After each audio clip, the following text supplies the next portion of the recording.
The last 8 games, the Flames are 6-1-2. Clearly, the team is not on board with the tanking like the fans are. I don't know about you, Dylan, but I'm starting to get irritated by it.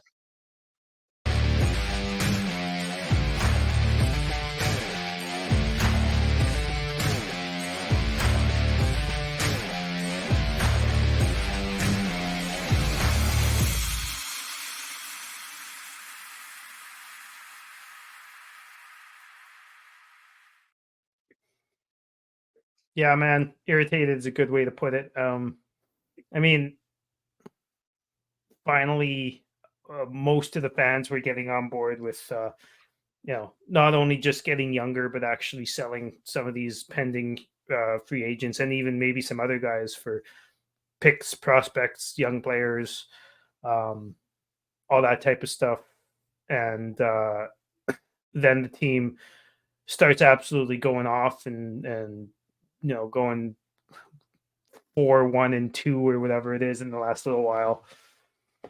And now everybody thinks we're contenders again, even though we're not at 500 and we're not in a wild card spot. But okay. I mean, if they're going to play like they have been, I mean, sure, they could probably play in the second round, but First round at least. first round at least, yeah. But I mean, that's what we've been doing for 20 years. So And then let's do something different. And then they'll have 4 or 5 guys sitting there without contracts, just leaving. Yeah, That'll be nice. and get nothing for it. Our typical Calgary Flames asset management. Yeah.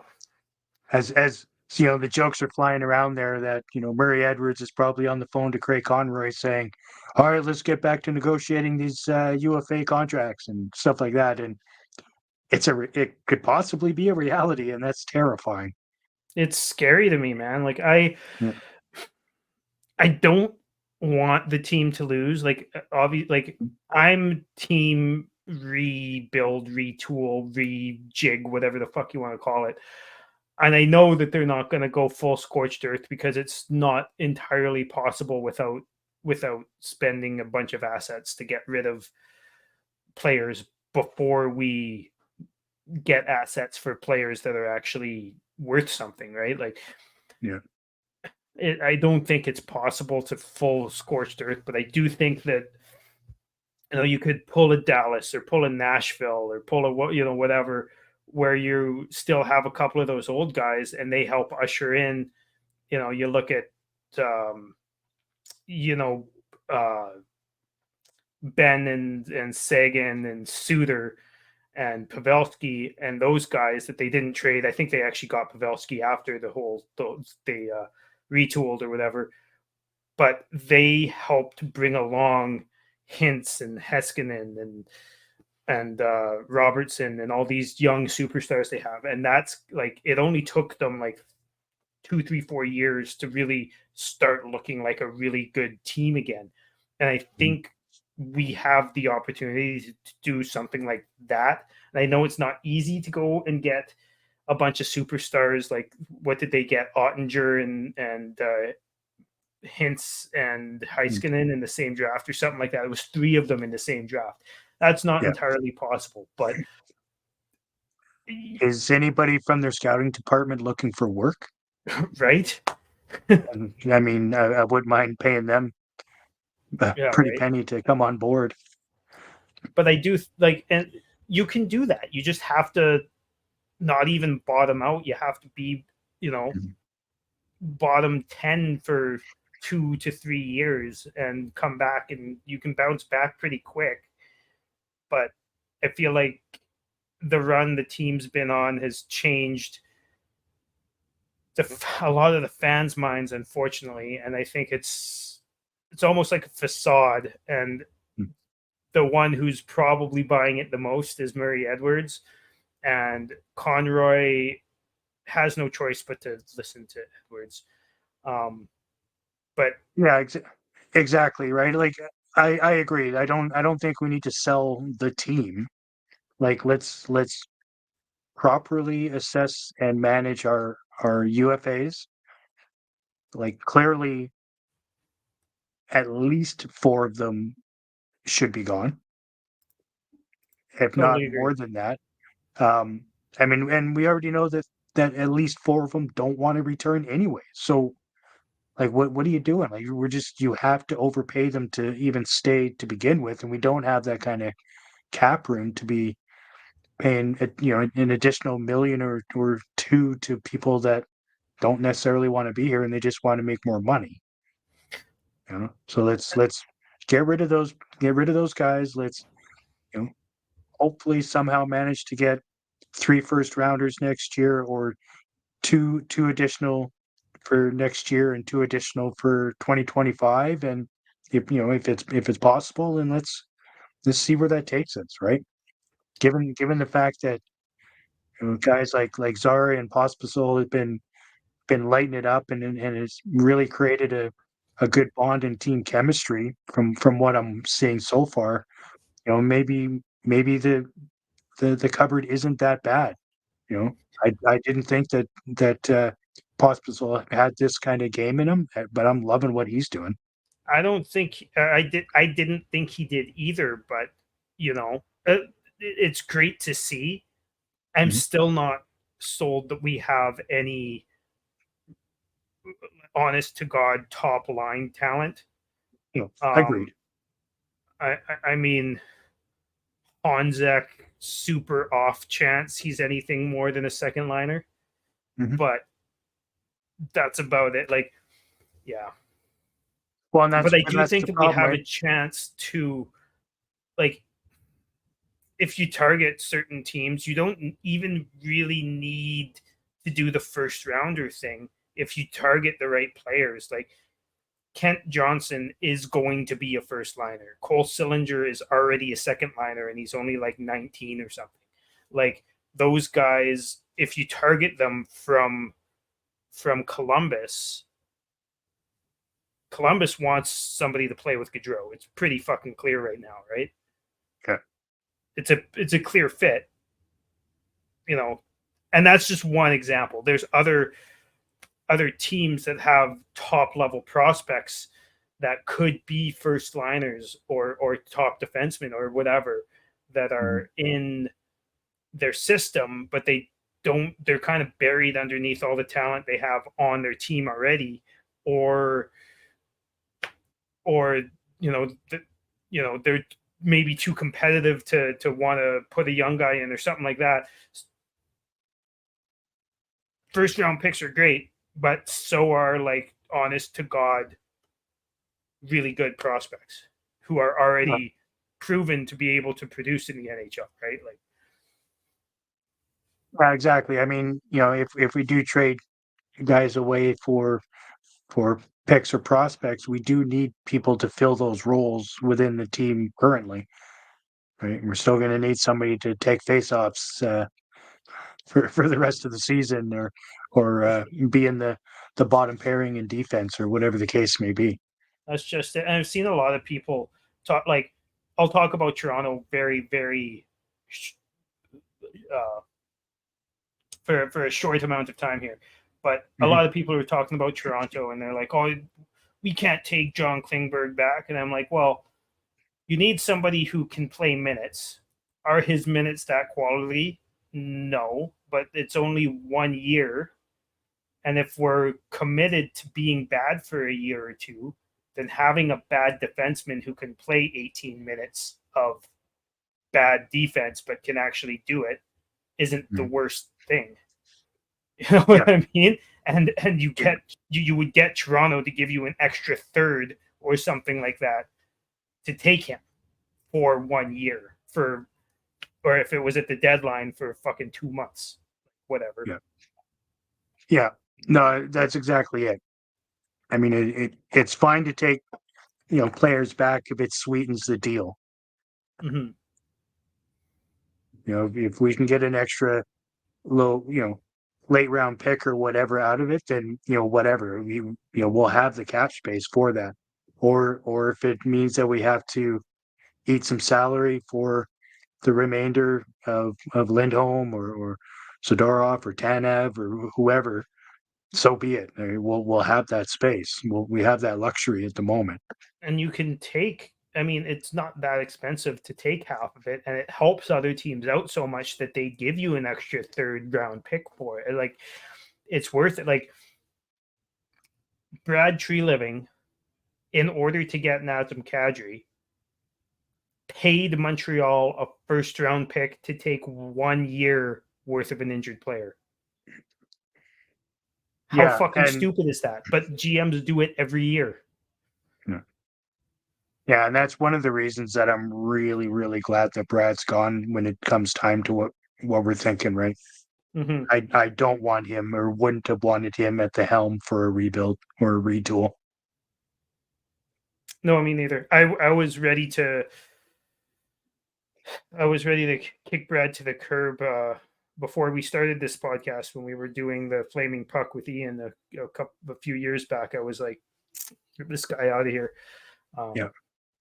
But Yeah, you know, and rightfully so, right? I mean, really, his only claim to fame, I mean, in my opinion, were the contract signings within the organization um, early on in his tenure here, and then that trade to get Lindholm and Hannafin. I thought we got pretty good value, or really, really good value out of Furland and Hamilton, Hamilton, right? Fox. Um, Yeah, I do too. yeah, I mean Fox was just thrown in, right? I mean he wasn't coming anyway, so I mean that was like a Yeah, nothing burger, and I'm pretty sure Carolina knew that he wasn't going to sign there. I'm sure they tried, but I mean he had already made his decision. I I He'd heard. already, I don't know how true it is, but I had heard that he had told every team but the Rangers and the Islanders that he wasn't going to sign with them before the draft. And every team that talked to him, he had told them, including Calgary, and Calgary drafted him anyways. yeah, yeah. I mean, if that's true, then fuck's sake, right? Yeah, I don't 100%. I don't know if I believe it fully, but I mean No, no, no. it was clear that he wasn't. I mean he Eric Lindros his way out of here and into the loving arms of the Rangers. Yeah, Whatever. is what it is. Is what it is. Well, while we're on the topic of pending UFAs and stuff, how about fucking Zadorov? Um, what do you think? You and I haven't really talked about it this much. I know it happened a couple weeks ago, but we kind of took a hiatus from the podcast for a couple weeks there.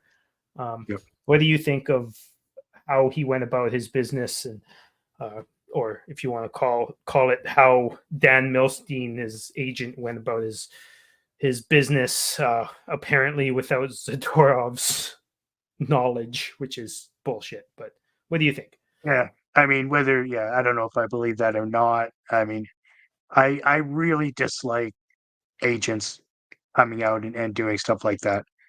Like it creates animosity within the room. It creates just a distraction that the team doesn't need, the organization doesn't need. I'm sure the player himself doesn't need. It's just it's stupid. I think that Nobody wins with Zadorov that. knew. I think, like, I don't think that you do something like that as an agent without your player knowing about it and still have a job the next day. Unless he's really good at his job aside from that. Yeah. I mean, I don't know. I don't know if he knew or not, but I mean, whether he did or not, in my opinion, is irrelevant. The Yeah. fact that the agent did it is garbage, in my opinion. It's bush league, and it's just it I agree. creates. I don't think the result is ever going to be what they think it's going to be. Like I don't think a good outcome is going to come from it. He could have just gone. Zadorov could have just gone to Conroy and said, "Hey, I want out of here Yeah. quietly," Yeah. and the result would have been the same. Let But things instead, leak and be rumors sure, because they inevitably will, as opposed to having it basically be confirmed before. we don't. Yeah, we don't Like need front page news with it. from what I understand, Conroy, like the whole front office and all the players didn't know about it Mm, until they read it on Twitter. Like this yeah, is a professional hockey league, is it not? yeah, exactly. Like what's happening? Well, it's just you've heard stories about players finding out they've been traded via Twitter, and I think that's Mhm. just as much bullshit, right? Like using Twitter as your means to communicate to the team is ridiculous, right? Mhm. But yeah, so with that, I mean, obviously there was frustration there from Zadorov for ice time and stuff like that. I'm not sure if he's. I still think there's a rift within the players. I I don't think he know. alienated himself a little bit. He did with his comments before saying that the room wasn't tight and that there were some players were not playing for the team, they're playing for themselves, and Yeah, comments like that. Um, which was I'll, true, but I was just going to say that. I mean, it's fact. yeah. Um, and with that being said, I thought he showed good leadership and just. I mean, when your team is garbage, you got to call it out. In my opinion, I Mhm. don't know. I'm assuming there was conversations in the locker room with the door closed, and clearly whatever is happening there wasn't working. And so at some point, a player's just going to tell you, hey, this is how it is, and I'm Yeah, fucking tired of it. And I thought it showed good leadership on his part when he did it initially, and then I and then did this too. this this whole agent thing just soured it. In my opinion, it was stupid. I do agree with him that he deserves more ice time. Um, so far this year, he's been the second or probably third best defenseman consistently all season.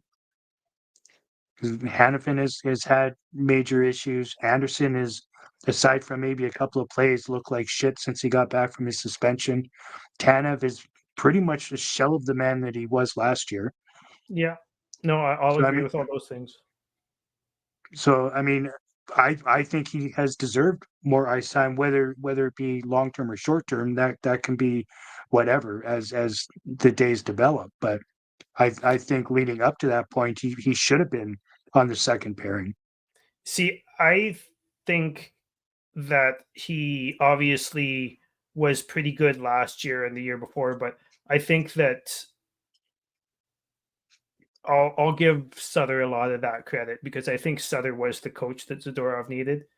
And I Mhm. think since the beginning of the season, while Zadorov hasn't been that, he hasn't been the worst of the defensemen because Anderson's been a fucking mess. And like you said, Hannafin's had little flashes, but for the most part, not that great. And Tanev's kind of showing his age, I want to say, but I don't think that Zadorov's actually been good. I think he's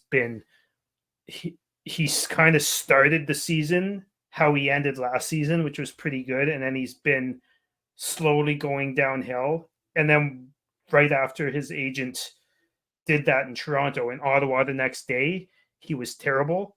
And then he was bad the next day and bad the next day and bad. And he went from being, he went from before that, he was kind of like one of the better players on one of the better defensemen on the team, which doesn't even really mean he was very good because they were all bad. And then he Mhm. just switched right to being fucking horrible. He had one Yeah, good game in the middle of that, but he's been really bad since the trade offer or trade request. yeah.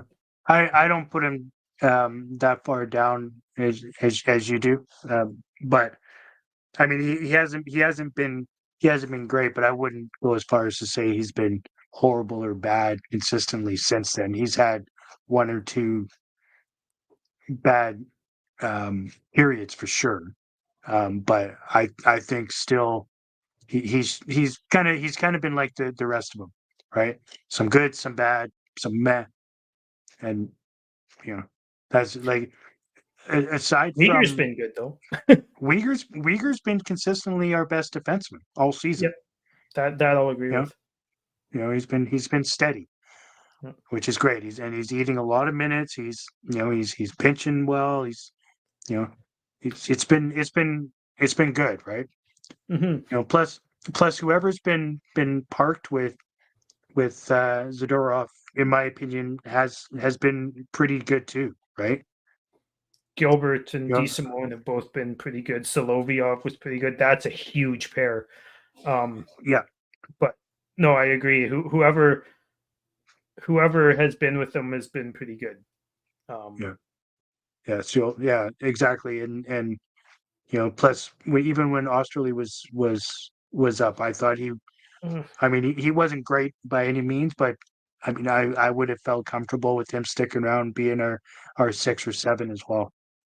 yeah, I wouldn't mind. I wouldn't have minded them kind of cycling in and out, but I do like DeSimone better, and I do like Mhm. Gilbert better. That's fair. But Yeah, that's but fair. I not like not a lot better, just a right. bit I, better. I like Gilbert. Um, Depending on who the opponent is, if we need somebody that thinks they can push us around, that sort of thing, he can be the guy that gets his glove in people's faces and in the Mhm. scrums, and just kind of be that dickhead a little bit. Yeah, As far as his defensive play, I mean, sure, he's okay, right? But he's steady. I He's like not he's not his. eye popping whatsoever, but No, exactly. He's a he's defensive steady. defenseman. Yeah, Yeah, yeah. He's not gonna. He's not gonna quarterback the power play by any means, right? no, I mean, not that DeSimone's going to do no. that either, but at least he does have a bit of that offensive upside to him. He's got speed. Mhm. He's got lots of points already. I don't know exactly how many off the top of my head, but I think there was a point there where he was 4 points in 5 games or something like that. Yeah, he was. Yeah, quietly going about his business, and which is something I kind of like. Yeah. Where's the Um. guy? He's got four points, all 4 assists though. But yeah, 4 points. Yeah. Um. Yeah. I don't know, man. Not a fan of how Zadorov has gone from calling people out, calling them individuals, to becoming an individual and alienating himself from the team. Yeah, Um. Kind of insanely hypocritical, and I think it made a lot of the fan base kind of lose a lot of respect for him. yeah, Um, I don't know about yeah. you, but I I mean, like I said, I think his criticisms were warranted, and I believe his his want to have more minutes and that sort of thing was also warranted. The way it came out, I think, is bullshit. yeah, and I think his criticisms were warranted as well. Um, I've seen him play top 4 minutes when other guys have been out, and it hasn't ever worked well. Right. I think he's a perfectly fine fifth defenseman, and I think that he's got some offensive upside and lays big hits and all that type of stuff. But I don't think that he is a guy that thrives with more minutes. So I don't blame them for not giving him more minutes. But I do see where he's coming from, because 3 of those other guys weren't playing very well either. So Right. maybe, if you're bringing fucking Dryden Hunt up to play on the first line, maybe it's time to try Zadorov a little bit more. But Yeah, I don't know. yeah. I've I'm seen not saying him I want get to more play minutes, and I've 24 never been minutes. impressed. Sorry? Yeah, like I don't want to play in 24 minutes or anything, but Yeah. but I mean, I also don't think there's any reason for him to be playing 12. I'd be really interested to see him as a power play guy. He doesn't he doesn't take the big slap shot, but he's fast enough to get back after he pinches, and he pinches a lot. So I'd be Mhm. interested to see that. But And he enters his zone really well. well, he's the fastest player on the team. there was one point a couple weeks ago where he had the fastest burst in the league. Really? Yeah. I didn't know that. Yeah. I mean, it doesn't surprise me. I mean, He is it was quick. just a burst, but still. Yeah. But I mean, yeah, he's quick to get back, and I mean, he's got about 72 feet worth of reach. Yeah. With his stick, right? So I mean, I wouldn't mind seeing it either. And and if you're trying to showcase him to sell him, why not? Yep. Like just use start selling what you have, right? And like you said, like Anderson's not the best power play quarterback. Like I've wanted him to be for a long time, but he just seems to, when he's on the power play, he seems to not want to creep in. He seems to not want to take shots very often, even though he's got a bomb. And he doesn't really want to move. He just kind of stays in the middle by the blue line and doesn't, just kind of moves like 10, 20 feet horizontally. And that's it. Yeah. And it makes him really easy to defend. And I'm kind of over it. He has way more movement when he's 5-on-5 or in overtime. I know, But right? on the power play, he's stationary and dull. Mm-hmm. He doesn't create anything. He doesn't. And He it's doesn't. Yeah. frustrating because you can see him doing it when he's not on Yeah. the power play, like Yeah. constantly. He has the ability to do it. Yeah. But why it's like he clams up in the power play and he's I don't know. I think our entire team overthinks the power play instead of just moving their fucking feet. Yeah, right. And that comes from coaching down. Like Yeah. that's But it's it's been a also disaster been, for a long time, right? even before Huska, even before Souther, even like, I think the only coach I can remember that didn't have a power play that was stationary was Peters, and obviously that's not something that was ever going to stay, right? Right. But Yeah, that's right. That was the dark days, right? yeah. But wish him luck in Lethbridge. I'm surprised we haven't heard anything yet, but I'm also, well, I don't want him to. It would be nice to see guys actually come back from learning their lessons and actually prove that they have, unlike other coaches like Babcock and whatnot. But yeah, I mean, if he can straighten himself out and at least not physically abuse show his that he's team. yeah, if he can do that, then great, Yeah. And I think one of the reasons why you haven't heard anything about it is I think Alou kind of got roasted pretty good through social media, and he's been pretty quiet. So I Yeah. think that's the main reason. He's the only reason why you even heard about Peters even going to Lethbridge in the first Yeah. place. It's kind of funny. I was listening to a podcast. I think it was the Athletic podcast I was listening to, or maybe it was Puck Soup. But either way, they were talking about how the percentage of the issues that we hear about are from the WHL are so astronomically high in comparison to every other league. It's pretty ridiculous. Like apparently the WHL just, there isn't great culture there. Right. Yeah, I can see that. Got a team here. I wonder if there's issues. Yeah. Well, let's talk about some good stuff. Last 4 games were 3-0-1, which is fairly impressive in my opinion. Yeah. Again, I kind of, it worries me that we're gonna fool Edwards into thinking we're some sort of contender or something. But there's been some good signs, so let's talk about it. Bet the action on the ice with DraftKings Sportsbook. couple of the games coming up in the NHL this week. We got the Calgary Flames versus the Nashville Predators, both coming in at -110. Got the Winnipeg Jets versus Tampa Bay Lightning, both also coming in at -110. Got the Edmonton Oilers versus the Carolina Hurricanes. Hurricanes coming in at -142. Got the New York Devils versus Detroit Red Wings. Devils coming in at -155. Download the app now and use code THPN. New customers can get $150 instantly in bonus bets for betting just $5 on hockey. That's code THPN. Only on DraftKings Sportsbook, an official sports betting partner of the NHL. The crown is yours. Bonus bets expire 168 hours after issuance. Gambling problem? Call 1-800-GAMBLER or visit www.1800gambler.net.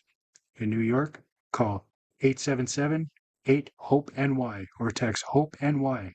That's 467-369. In Connecticut, help is available for problem gambling. Call 888-789-7777 or visit ccpg.org. Please play responsibly. On behalf of Boot Hill Casino and Resort, 21 plus, age varies by jurisdiction. It's void in Ontario. Bonus bets expire 168 hours after issuance.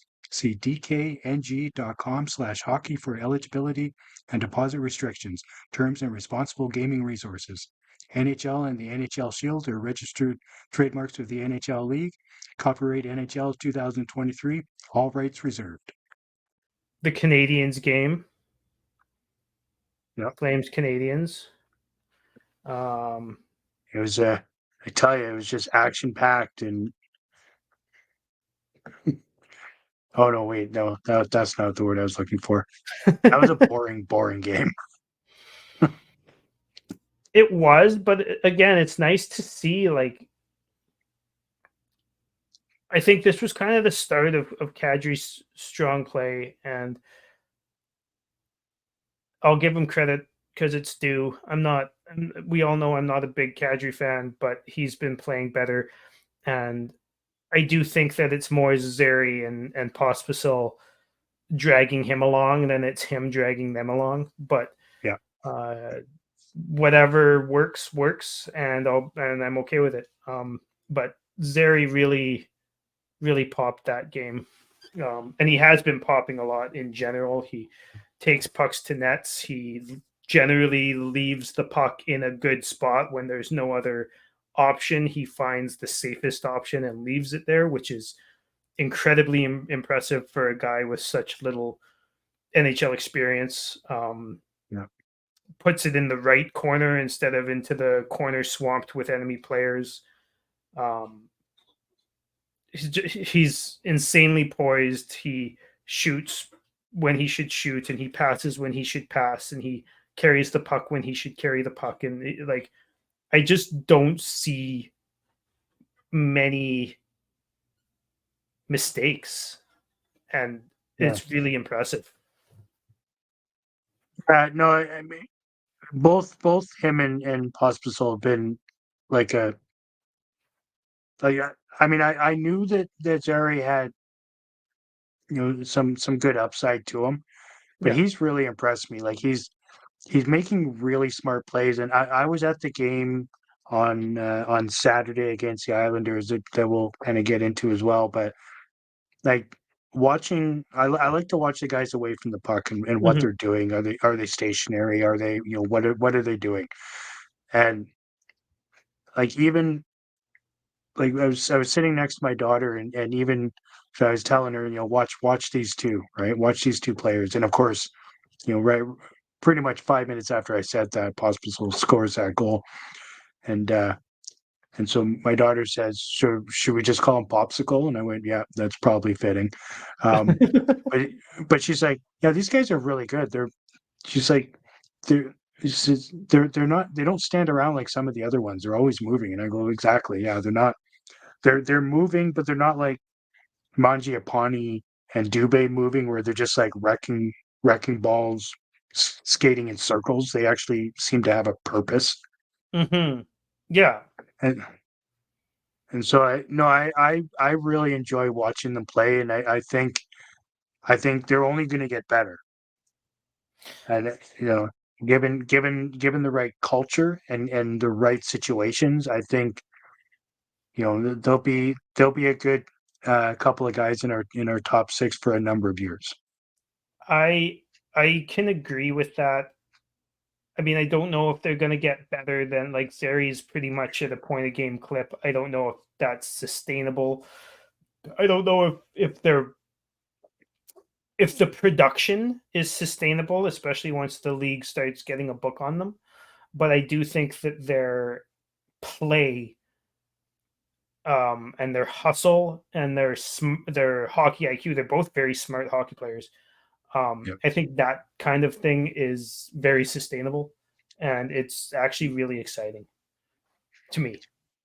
And it's really funny because everybody's talking about Bedard and whatnot, and that's one thing that the Flames media is talking about is the fact that since Zari's got the call up, he's right on pace with Bedard for points, right? Yeah, But he's not mentioned anywhere. yeah.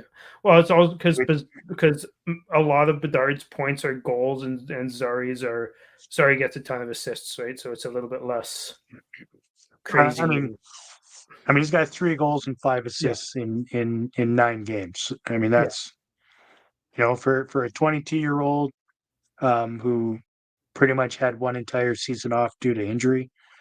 I'm fine with what's going on Oh, I'm with 100% with happy Connor. about it.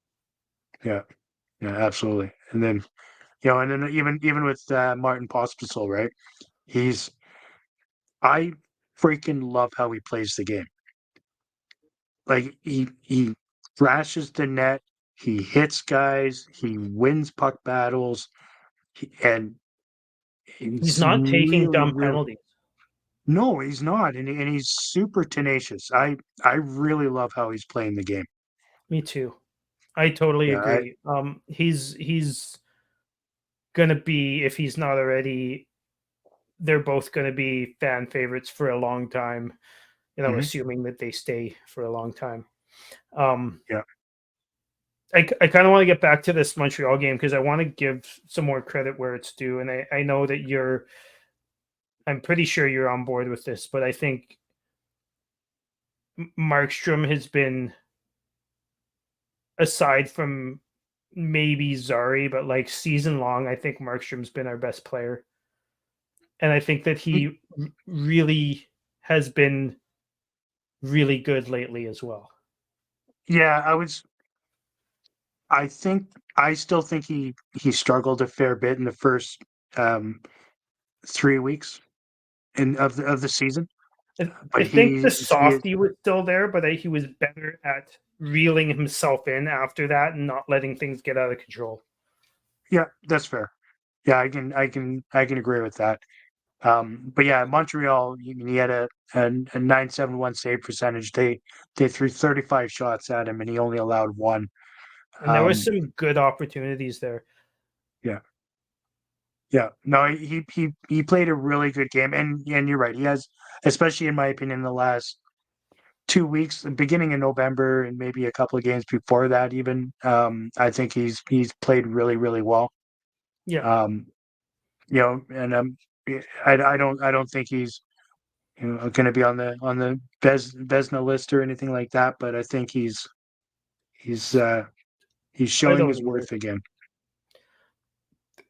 Yeah. I don't think he needs to be on the Vesna list. Like No.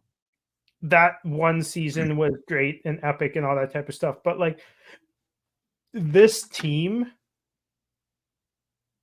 if they're playing to even close to how they, you know, to their ceiling, even close to it, I Mm, think that Markstrom at a 9-10 throughout the season is plenty to make the playoffs. And again, I'm not sold on making the playoffs, but you right. know, I'm not even sold on Markstrom being on the team all season. If we start selling off, I don't think he'll want to be here. Right. But Yeah.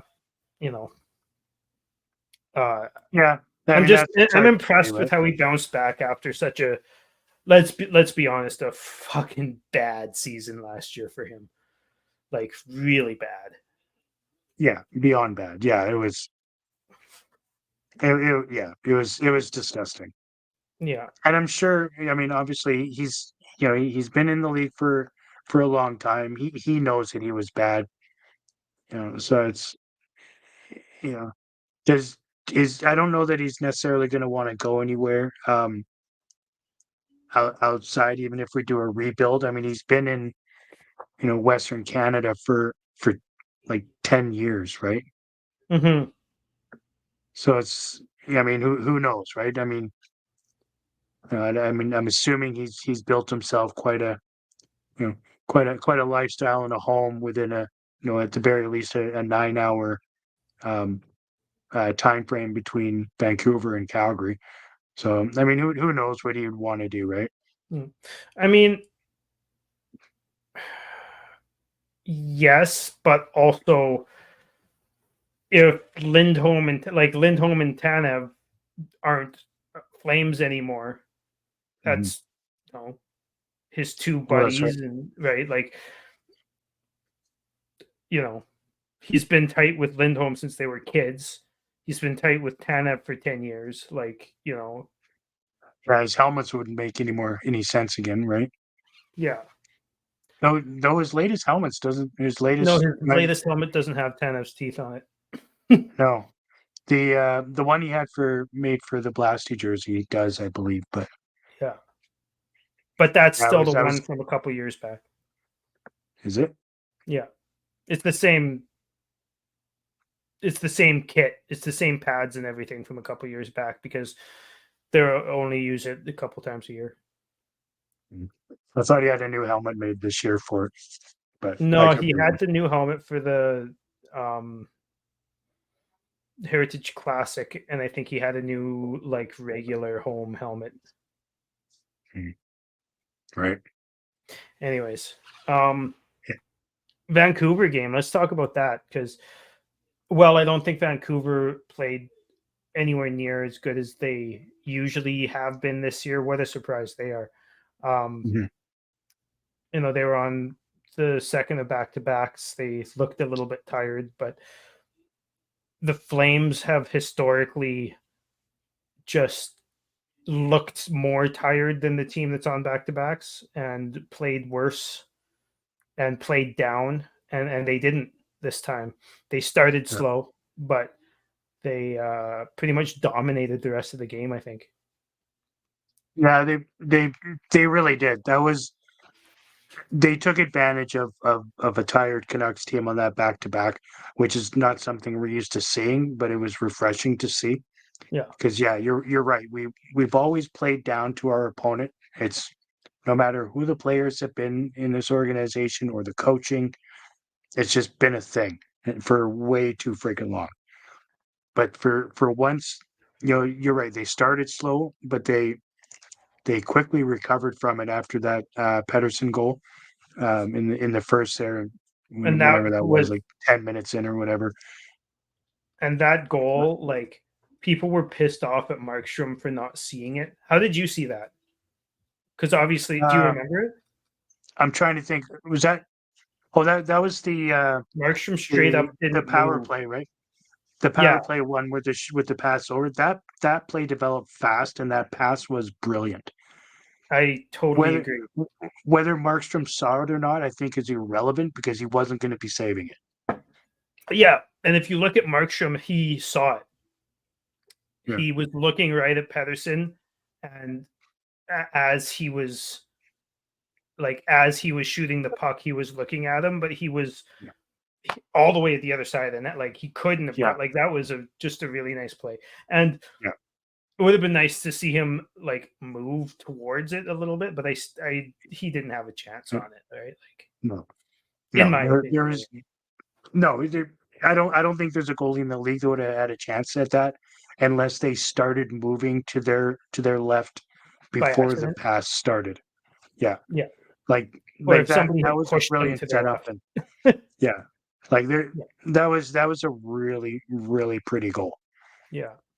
and it pains me to say that being how I came from Vancouver, but Yeah. I mean you got to give the credit on that play. Like that was an unreal pass across to Pedersen And they from also, who was that from? That was from Miller, wasn't it? yeah, Miller and Hughes, who at the time, anyways, were the three league leaders in points, Mm-hmm. which is ridiculous. Um, Your favorite defender? Defense, yeah. Um, and their other goal, like just to give credit where it's due, still like Hoglander, and there's been rumors that Hoglander might be a guy who they trade away in order to get Tanev. And I really like Hoglander, and that goal that he scored is something that we've been missing, which is just tip. It was a nice tip goal, right? Yeah. Um, I would be happy if we got Hoglander in a trade. I think he's the type of guy who's buried underneath some really, really elite talent in Vancouver and hasn't really had the chance to shine, but would given the chance.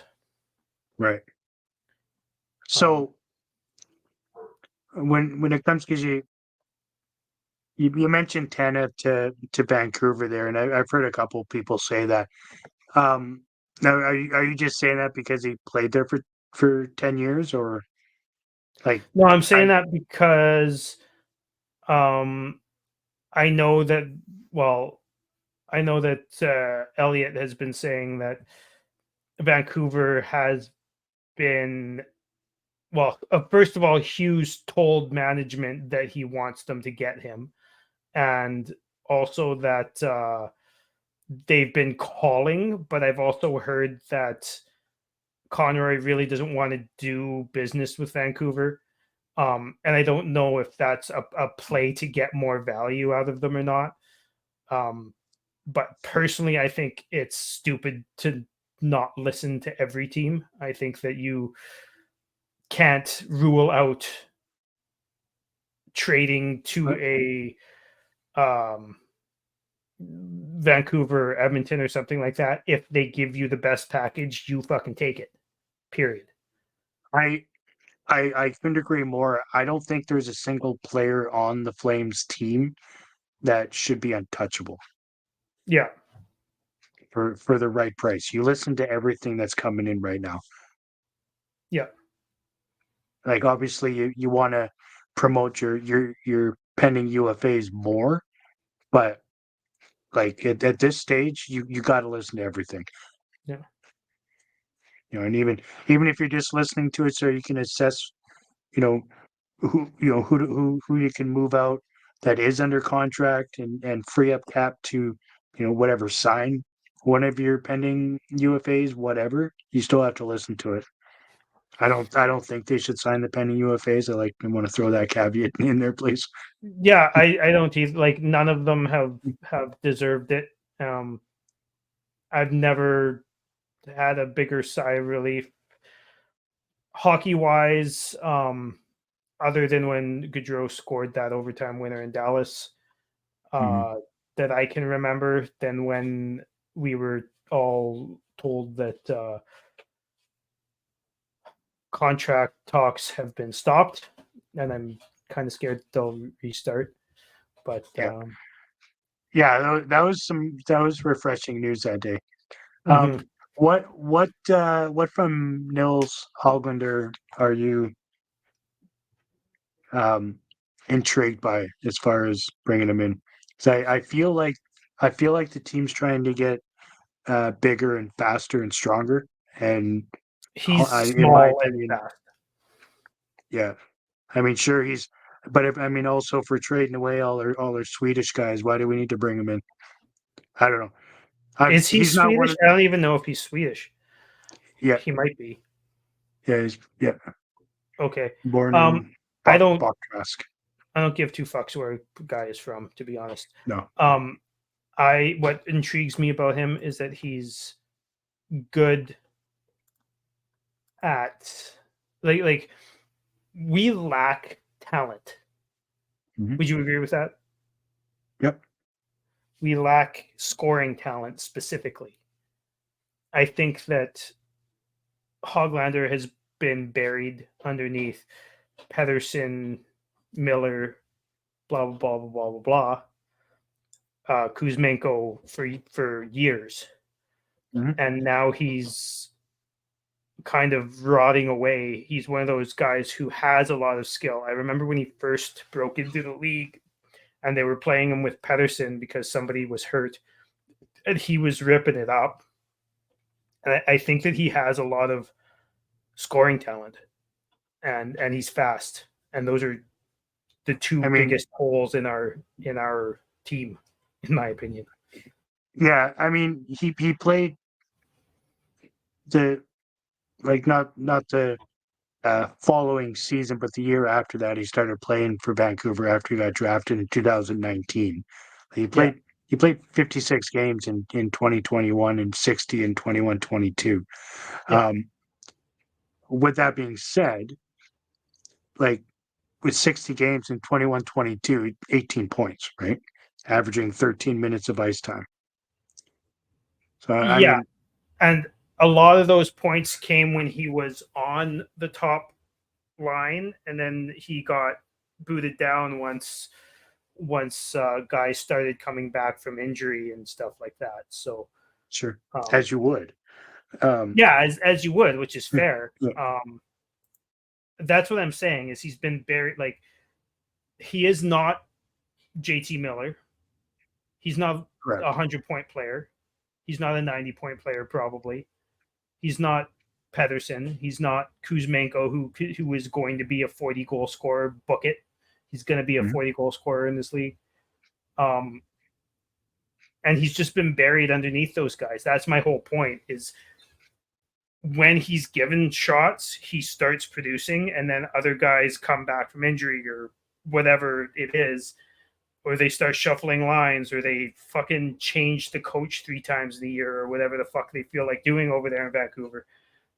And then, or, and then he ends up lower in the lineup playing with grinders and guys that can't get in the puck. And that's how he ends up with less points. But I get what you're saying. I've watched him, and he has some good skill. Yeah. My I'm my not thought saying on this just my from what's that? my thought on in on him is we have a plethora of bottom to middle six players. See, I think he would be an easy top 6 player in our organization. I think he's Well, he would be easily. right now because, like I said, we've got all these guys that you know anybody on our top line right now would not be on a top line of any other team in the NHL. Anybody on our Right? team. Sorry, wouldn't anybody on our top line wouldn't be on the top line of any other team in the NHL. Yeah, I'm saying nobody Right? on our team would be on the top line of No, any no, correct. of most Exactly. other Yeah. teams in the NHL. Yeah, every line that we have right now currently, if you put them on another team, there'd be one line lower. Yeah, Right. that's a fair thing to say. Yeah. And so I don't know. I mean, yeah, it's I'll give you the fair assessment. I don't agree with it. I don't think he's somebody to covet at all because I think we need to move into it bigger, stronger because for the last almost 10 years we've been drafting fucking 5'9", 5'10" players and then wonder why they can't win puck battles and they get pushed around every single game and shit like that. And I'm just as a Flames fan, I'm just tired of it. That's fair. I'm I just mean, I think we've kind of gotten a little bit better at that lately. Mhm. But I do think that smaller guys with skill, if they've got the skill, then you can kind of Yeah. get over the big bruising thing that there's more to hockey than just that. That is Mhm. important, but small skill guys can get you pretty far too, right? So Yeah. Yeah. you want to move on to, well, I get it's funny because we only talked about the Vancouver goals there. That Uyghur goal in the Vancouver game was Oh yeah. Yeah. that was That rush. first of all a hell of a play, and Yeah. second of all, um, a hell Yeah. of a That shot. pass from Greer. That pass from Greer over, like, that play developed out of nothing, and Yeah, Uyghur just just a brilliant opportunity that he took there, and greatly rewarded. That was a beautiful play. totally agree. I'd like to see more of that type of thing, like actual speed on the rush and taking advantage of odd man rushes are something that we've had one line in the last 4 years that could actually do. Yeah. So I'd like to see a little bit more of that. And I think Uyghur is quick enough to join the rush and things like that, and skilled enough to put him away. So hopefully we see some more of that. Yeah. One another thing we were talking about this game, how the Flames usually play down.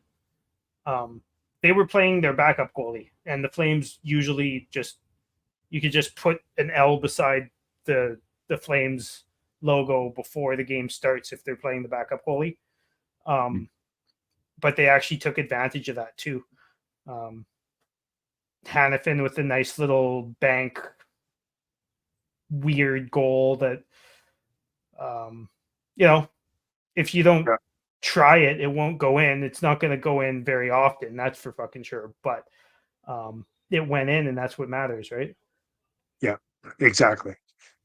Dubé had a nice little one there too. He seems to really like playing in those Blasty jerseys. He just rips it up when they're Yeah, playing it. that's his thing, right? You know, that old mean mugging clip from Dubé like 2 seasons ago, because he scored that really nice goal, and he was all, you know, Yeah. uh, Roberto, you know, with a goal and an assist and that, right? Like there's some nice there's It was a nice some nice goal from Huberto situations. too. Yeah, yeah, absolutely. Um, Yeah, and that was the monkey off the back. You could tell on the broadcast. You could see him, looking up to the heavens and doing mhm. his doing his whole celebration and all that. And it kind of seems to be working. And we'll get into that a little bit later when we move on to the next game, which I guess we could just do right now. It may be too early to start decorating for the holidays, but it's never too early to start your holiday shopping. Why not take care of it now, before the crowds and packed calendars make shopping a total nightmare, especially when you get some of the best deals of the season well before Black Friday. You can shop Raycon products right now and save up to 50% off, because their early bird Black Friday sale is going on now. Raycon first made a name for themselves in the audio space with the products like the Everyday Earbuds, known for delivering high quality and thoughtful features, like a 32-hour battery life and a perfect in-ear fit for all-day wear and lasting comfort. And this past year, they expanded their entire business with the introduction of Raycon Home and Raycon Power Tech. The 5-star reviewed Magic 180 cable allows you to charge iOS, micro USB, and Type-C devices 8 times faster with 100-watt power delivery. The faucet filter ultra filters the water in your tap against chlorine and heavy metals. It's a must-have to ensure the water you use to wash your face and brush your teeth is, well, actually clean. Raycon is known for delivering high quality and thoughtful features at half the price of other premium brands. It's no wonder their products have racked up tens of thousands of 5-star reviews. To get everyone in the holiday shopping spirit a bit early, Raycon is currently offering 20% off everything on their website, with select products up to 50% off. So beat the crowds and save now. Trust me, you don't want to miss out on Raycon's early bird Black Friday sale. So beat the crowds and save now. Trust me, you don't want to miss out on Raycon's early bird Black Friday sale. Hurry now to buyraycon.com/THPN to get 20 to 50% off store-wide. That's buyraycon.com/THPN. raycon.com/THPN to score up to 50% off Raycon products. By raycon.com/THPN. Islanders 5-4 shootout loss. Um, Actually, a pretty character game, I thought, because we kind of fell down early. You know, Yeah, I mean we scored first and and then then we went had down had a 3-1. garbage second period.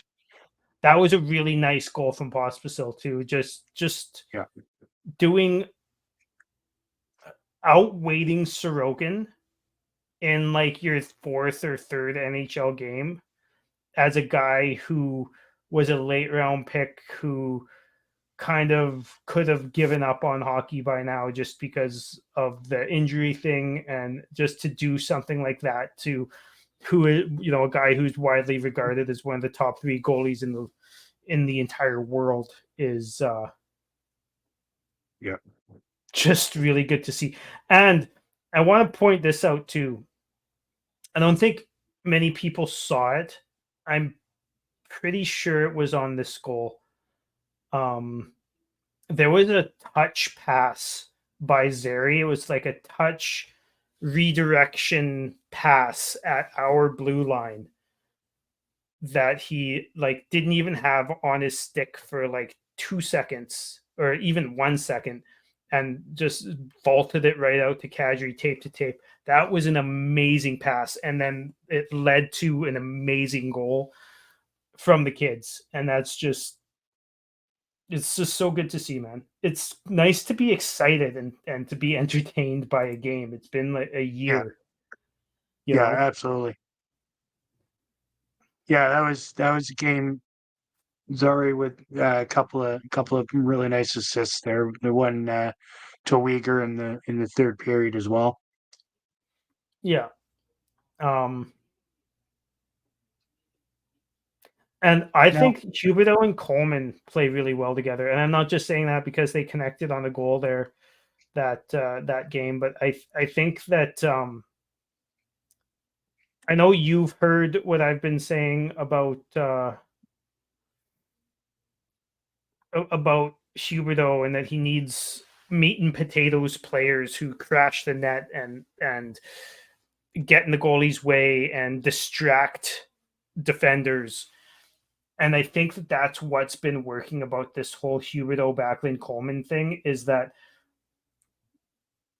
he like Huberto's never really played like, even Barkov. Yes, Barkov is a very very skilled player, but he's also a very meat and potatoes player with lots of skill. Like, he mhm, crashes the net, he goes for rebounds, he does all that. He can dangle too, but when Huberto and Barkov played together, a lot of their connections were just because Barkov was in front of the net.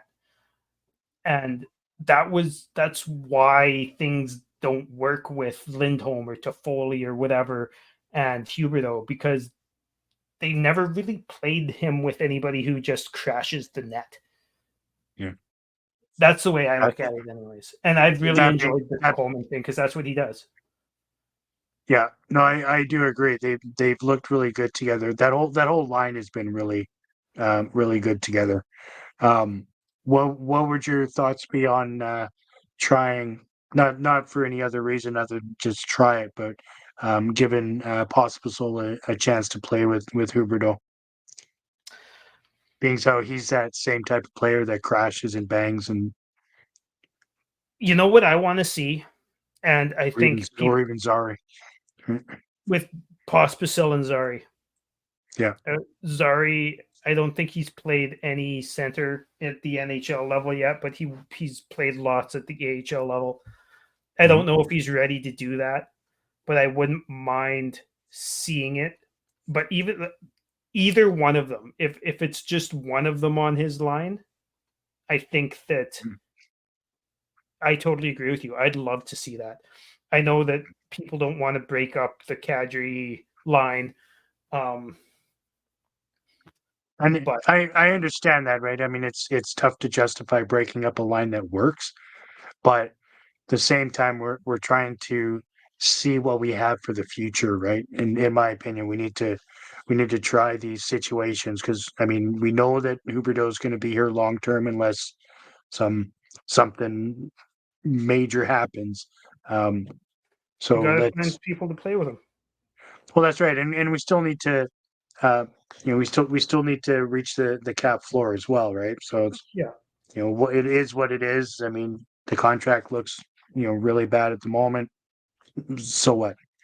Yeah. So you just move on from it and try and figure it out, right? So I think if we can have a bunch of entry level contracts and find a really good chemistry with a couple of kids with a one of the league's best playmakers, why not? Right? And give it a shot. See what can come from it. The skill's in there, and he's starting to show it.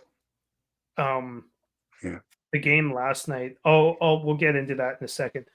Um, I just really want to quickly talk about Sharangovich for a second. Mhm.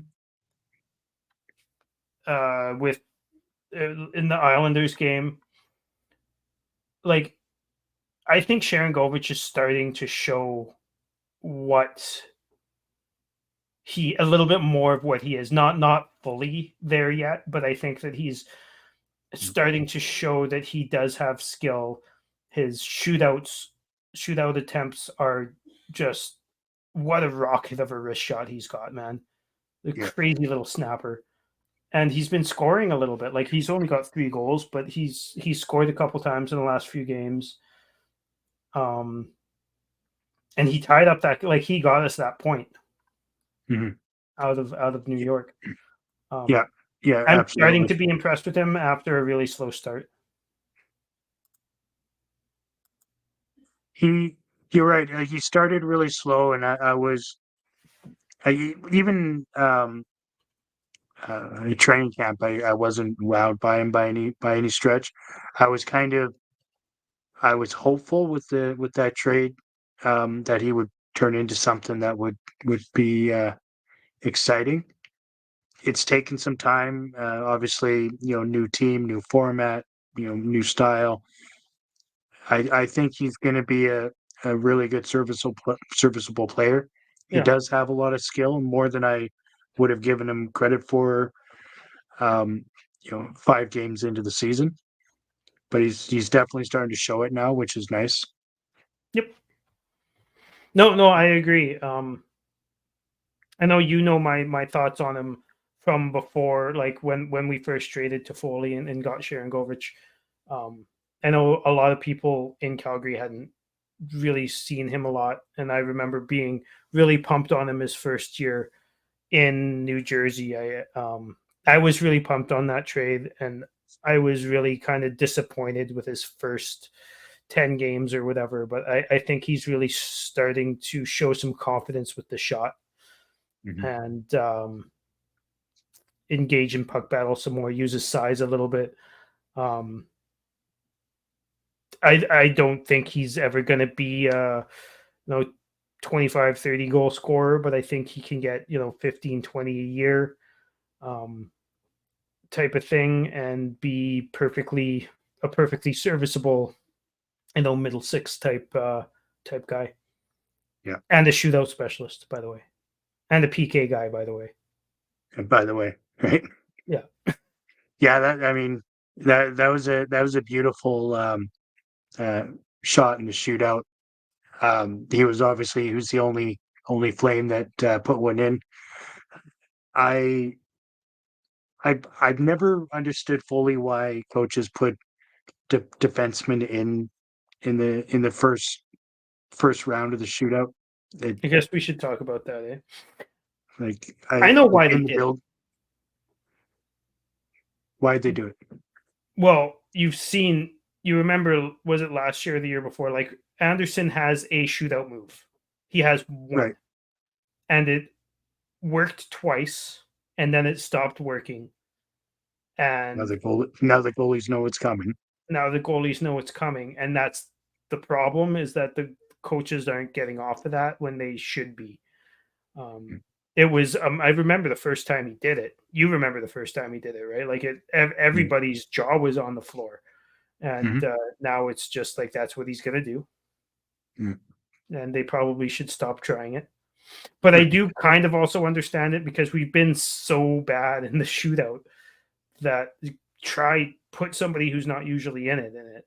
But I don't think Anderson is that guy anyway. Well, I mean, when it comes to the shootout, like I don't know, in my opinion, you put the guys in there that are feeling it, that are showing it on the ice, that are, you know Yeah, what I mean? They're creating something. You know, you've got a couple of kids that have been, you know, I mean, short of lighting it up for the Flames, they like, why not give them both an opportunity? You know, you don't. didn't Zary go Yeah, in Zary that did. Yeah, shootout? He was and it like was the bad.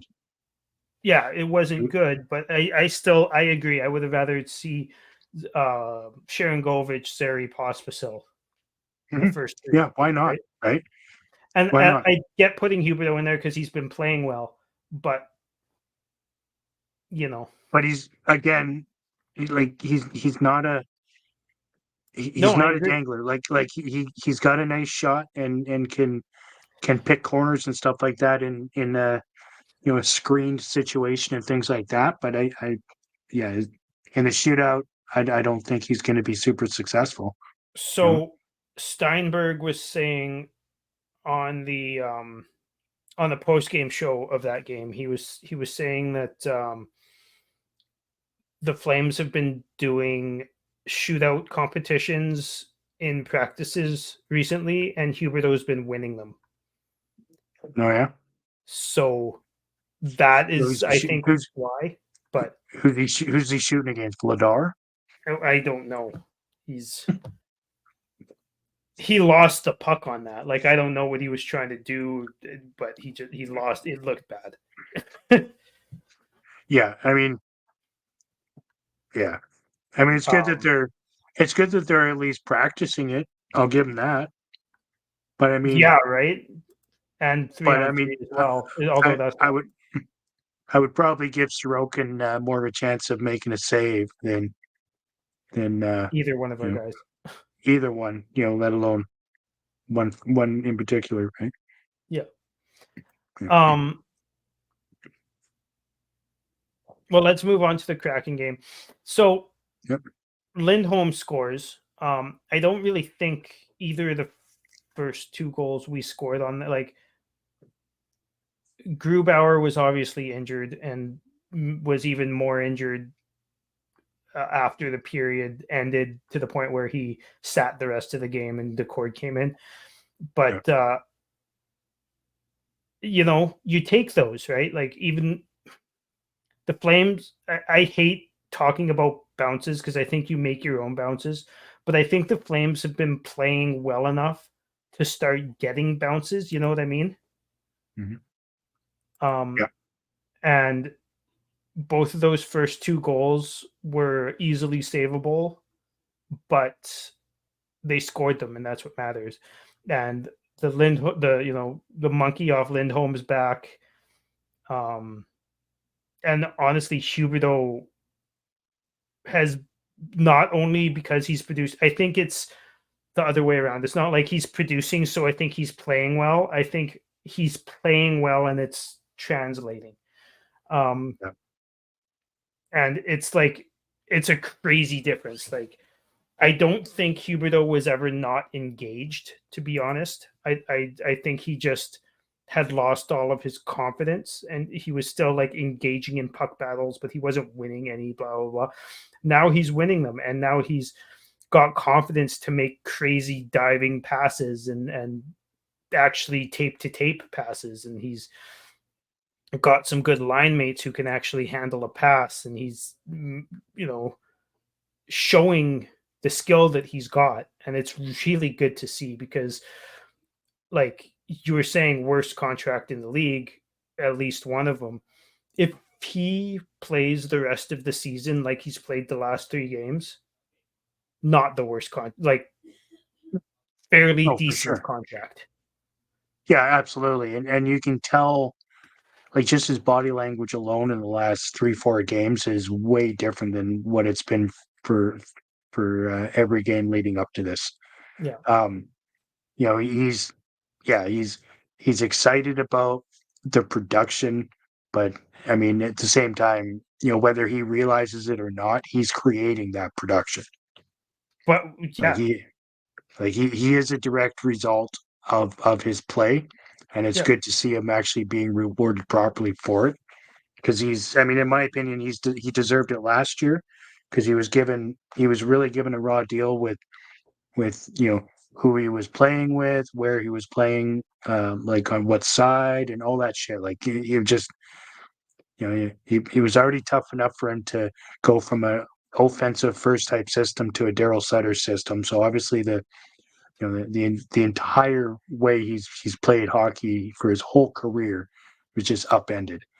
See, it shocks me still, even though we've talked about it 100 fucking times. It still shocks me to hear you say that because you're a very much a suck it up and play type of a fan Well, I am, but I for the can most also part. recognize the difference between the two systems, right? Yeah, And you can see that it was. I mean, it wasn't a good fit for him. It yeah. just clearly wasn't. And like there's so many different things. Like even just moving from Florida to Calgary is like holy fuck. and Yeah, and how that trade went down and like this everything about it was just like I actually felt bad for the guy, which is not something I do often. So I did Jonathan, too, take it, right? and I don't like. Yeah, he's there's all those other factors like Daryl, shitting on him all the time and playing him on the right wing and trying to force chemistry with Kadri and moving from Florida to Calgary and getting traded by the organization that you were expecting to be signed by and blah blah blah blah. But Mhm. an entire season was too long for him to suck, Yeah. in my opinion. So Yeah. there was all Agree. of those things, but there was also like he needed to be better. And then coming into this year, I was really excited about him being better. And then he didn't really show it. He showed it in preseason, and then he kind of stopped showing it for the next 10, 15, 13 games or whatever. And now he's been on, like, he's looked borderline dynamic a couple of in a couple of periods, and he's looked like an elite player for 5 out of the last 6 periods, probably. Mhm.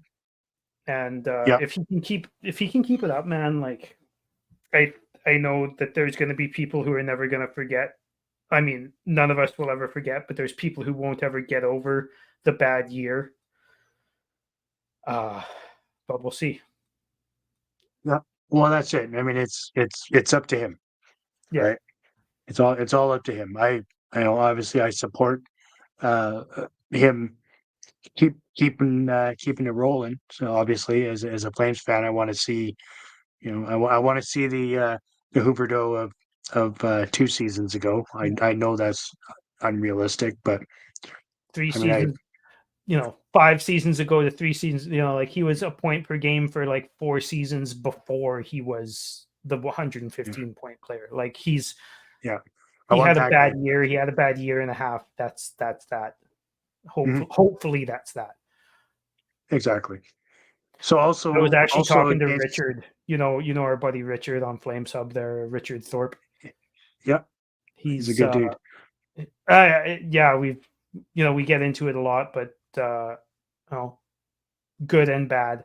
But he man, he just won't give Huberto any credit. He's like, oh, we're expecting him to be, we're happy with him having 3 good games, and we shouldn't be happy with that. We should be expecting him to be a $10.5 million player, and this is what a $10.5 million player should uh, should produce. And I'm like, dude, like at this point, he's playing the best hockey he's played since he joined the club. Isn't that what we want? Like, yeah, exactly. You want to see now is the progression. time when we should start to stop giving him shit because he's playing really fucking well. So let's see where it leads and stop shitting on him for a little bit. I think one of the biggest downfalls to most fans in most sports is they focus way too much on the contract. Yeah. You know what I mean? There's two signatures on that contract, but nobody wants to fucking call out GMs for offering the money. To be They fair, only want to Richard does shit on that, the. and we do too.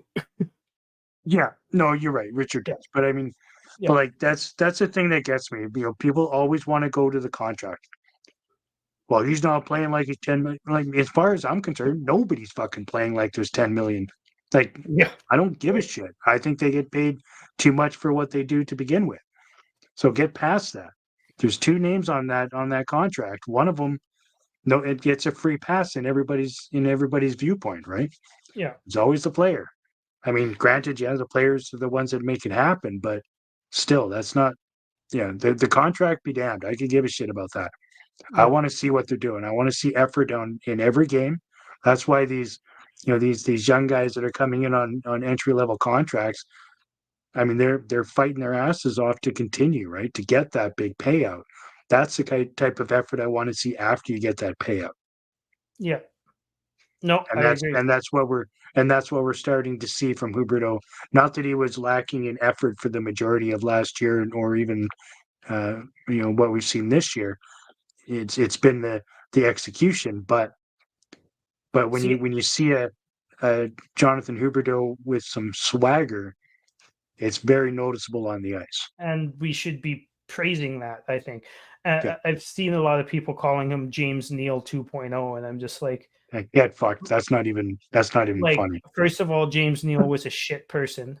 Second Yeah, of all, he was a bad teammate. I don't know if he's a shit person. He was a bad teammate, and he floated. I don't think Huberto's float, like maybe a couple games, but Huberto hasn't been floating. He's just been in an extended funk, and yeah, it was really hard to watch, man. Like, yeah, none of us yeah. wanted him to be like that, right?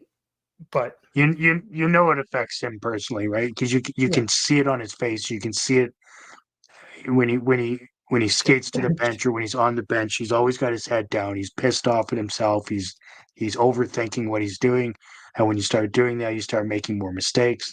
but he was never And yelling at his teammates like James Neal would do. Mike yeah, Smith. yeah, no, he's quietly in the corner, you know, throwing Yeah, out as many tabernacles as he can possibly imagine. yeah. Um, well, let's finish off our recap of this Yeah, so Seattle game. obviously there's one other player that needs some praise in this game because I know I said he's been dog shit since he's been back from suspension, but Anderson with 2 assists and a beautiful overtime winning goal Way to was stick with that, eh? Like yeah, getting your own rebound like that, spinning around, and actually being able to tuck her in. Um, yeah, really it was impressive. nice. Yeah, But yes, I think he's been dog shit. I'll agree with you. Hopefully, this is him turning it around.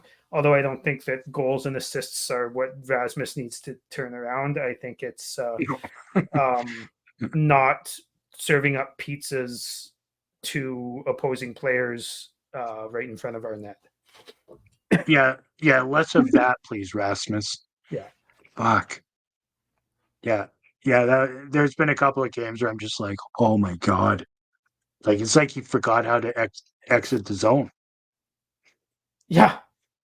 Yeah. He hasn't been looking before he passes. And it's yeah. Um Yeah, he's been speaking hanging out of with Kadri. giving a player praise who you might not like or might not have been playing very well. I don't understand why Mangiapane gets the first line, maybe not the minutes, but he's on the first line on paper. I don't understand it because he's just not very good in my opinion. But What? look at When that. did you? He scored while he was falling over. So Yeah, good for you, bud. way to get your 100th goal, and like 80 of them In while you're falling over by accident. in typical Breadman fashion, falling over and scoring a goal. Good job, Andrew. I mean, he's got 10 points this year in 17 games, so Yeah. I don't know. I don't know how he's managed to get, the other 4 goals this year, but it's been something. Yeah. You know my opinion on Mangiapane. I think we've got pretty much the same. There's some players like Zadorov we disagree on, and there's other players we agree on, like Mangiapane. Yeah, that's right.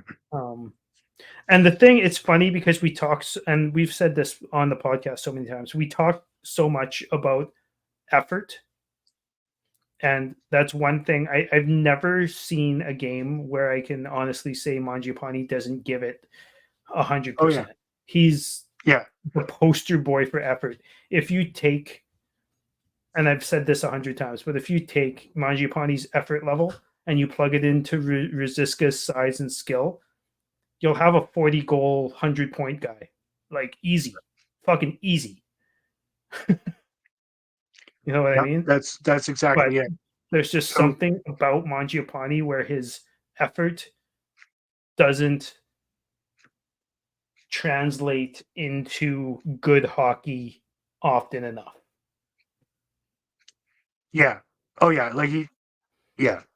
Watching him skate around without the puck is maddening. Like if you're actually in the arena watching it, it's like, what are you doing? Like he's just like away from the puck. He's literally just. So it's like, you remember when you and down. I were at that Dallas and Calgary game at the Dome? It was like game 1 or 2. We went to both in the first round a couple years ago, and it was Shillington and Mangiapane. We were both like standing up and yelling so loud at both of them to stay on their fucking feet. And like there was one goal. Shillington was on his ass. Like, I don't want to call Shillington out because he's going through shit, whatever. But like he was on his ass in the offensive zone when somebody scored on us. And I was just like, yeah. I couldn't see who it was. I just saw N8, and I was like, Right. fucking Mangiapane. But it turned out it was Shillington. Yeah. Yet another player that can't stay on his feet. Yeah. Can't keep his life on his feet. Anyways. Yeah. Unfortunate. Never want to see that, whatever it is, happen. Well, we've come to that the time of the show where we must bid an adieu and a fond farewell. Thanks for tuning in. Make sure you smash that You like need to button. start drinking again. What's that? Said you need to start drinking again. I know, man. I know. It's been 9 months. Yeah, no, good for you, honestly, though. 9 months, and then got my fake beers now. Yeah. Smash that like button. Share us with your friends. We want to try and build something here. If you are in the YouTube universe on Wednesday the 22nd, Dylan and I will be going live after the game against Nashville. So come on in, interact with us, give us your comments. We'll discuss everything with everybody. So Share it come on have Twitter. some fun Share with us. it on. We will share it on Twitter and Facebook and Reddit and all that type of stuff. And hopefully, last time we've done one before, the last Nashville game actually, and it was a lot of fun chatting with people, answering their questions, all that type of stuff. It was actually really enjoyed ourselves, I think we'll have to do it a lot more often. Yeah, absolutely. Give us a follow on X at our ArmChair GM _ follow us on Facebook as well, ArmChair GM Podcast, and on Reddit. Dylan, what is our handle on Reddit? Uh, Or I guess it's not really a handle, is it? It's more in the threads, right? yeah, well, you can follow us. You'll see it's all over the Flames subreddit, but it's just Armchair GM dash podcast. Nice. Well, everybody, until next time, thanks for tuning in. Go Flames, go. Cheers. Cheers.